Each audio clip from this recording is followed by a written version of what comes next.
We all say that the universe is made of stories and not atoms. Because stories have to be told. Stories help us feel. They help us feel happy, they make us laugh, they make us cry, they give us hope. Stories are very powerful if we witness them visually, if we experience them visually. And these visual narratives can be woven in multiple mediums. In our first chapter, we are going to talk about 3 such mediums. We all use papers to write and draw. But our first set of speakers use paper to create universes like no other. There are so many layers that occur in nature, and everything that we saw, we realized that we've been just directly taking stuff from this place.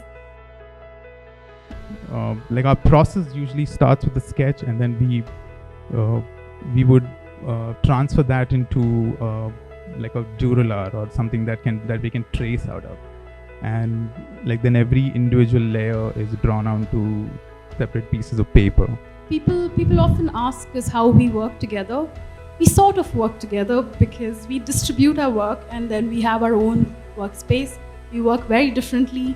We don't see each other for a while, which is very, very important for us.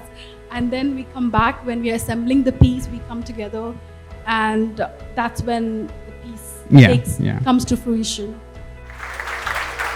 Walls usually confine us, right? They create a closure, they limit us with boundaries. But what if walls start acting like doorways to some other worlds?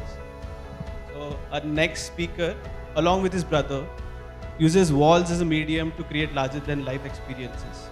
It being like a long piece of this wall, we had no idea how to approach visualizing it. But we've loved looking at Japanese scrolls as we were growing up, and realized why not look at this wall as a scroll. And that really simplified so many things. Like it's a story in a seamless, expressed or drawn in a seamless format, and that's what we try to make.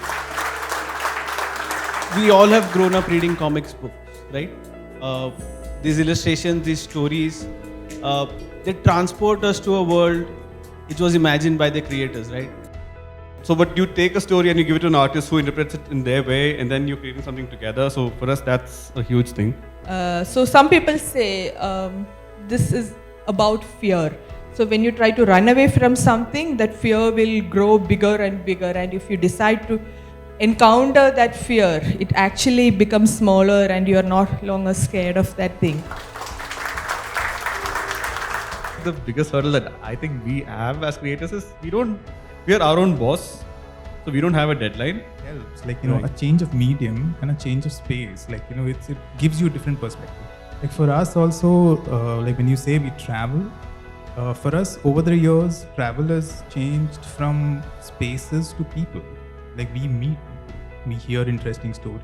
I think style is a very small like identity or thing to look at, but if we open up the idea of style, then it just explodes into so many possibilities that even like the evolution of just possibilities of being able to tell a story can just go anywhere in any direction. One thing that I can say from the 3 talks today is it really doesn't matter at times what you're really doing, what discipline you're following. But the kind of, at times it's just so inspiring to see the kind of depth some people achieve, the kind of mastery they achieve in their craft. And, it speaks the same language. The artist Austin Kleon once advised, draw the art that you want to see, play the music that you want to hear, write the books that you want to read, build the products that you want to use. Flux is that meetup that we wanted to attend, and hence we are just organizing it. Everything is changing around us. Purely talking about design industry, I mean, going back to your own journeys, there's so much that has changed. The tools that we have used have changed. The way we work has changed. The kind of stuff that we do has changed. Our roles have changed. We have seen changes in fancy titles. Change is the only constant. And I think we are going to be in this constant state of flux. So the Flux as such as an event was really an attempt to make sure we gather people who are doing great work all around us, be it craft, be it experience, be it design, and just come together and really share with each other what is that we are up to.